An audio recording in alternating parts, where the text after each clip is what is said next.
Welcome to another episode of the 5 Minute Money Manager. I love the following lines from J.R.R. Tolkien's book, The Fellowship of the Ring. "I wish it need not have happened in my time," said Frodo. "So do I," said Gandalf, "and so do all who live to see such times. But that is not for them to decide. All we have to decide is what to do with the time that is given us."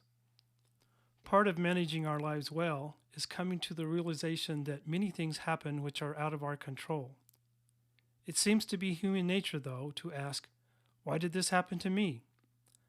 We can waste a lot of time and energy trying to figure out the whys. Worrying and fretting before or after an event does little to help us manage the outcomes of the event. And while we may not have control over many things that happen to us, this doesn't mean that we can't plan for the uncontrollable events.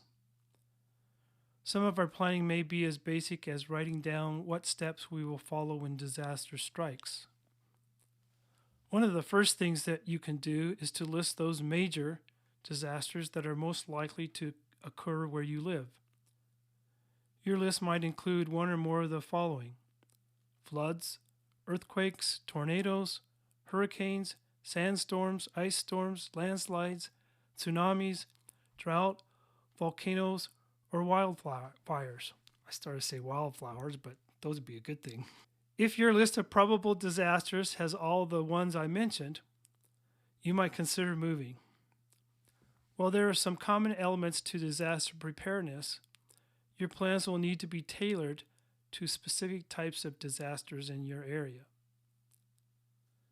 Then there are what some may call the minor emergencies, or what I like to call the everyday emergencies, which generally happen more frequently than the major ones, but which we often don't think of as disasters that need preparing for, such as car repairs, broken water pipes, leaky roofs, unexpected medical expenses, loss of employment, and even death.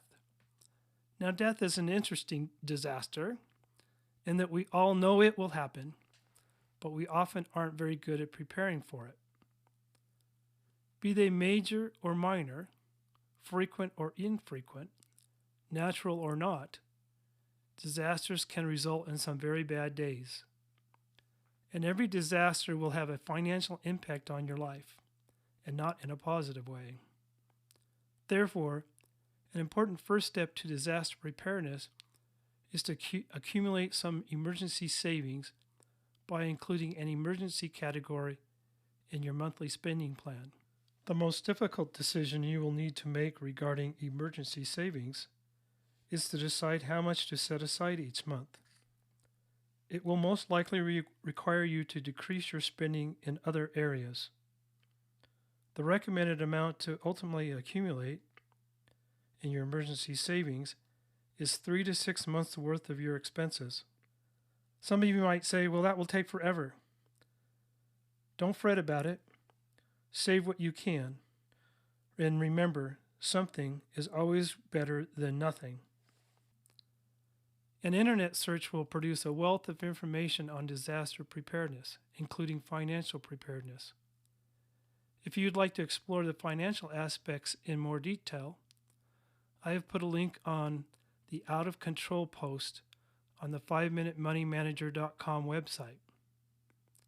Thanks for listening, and have a great day.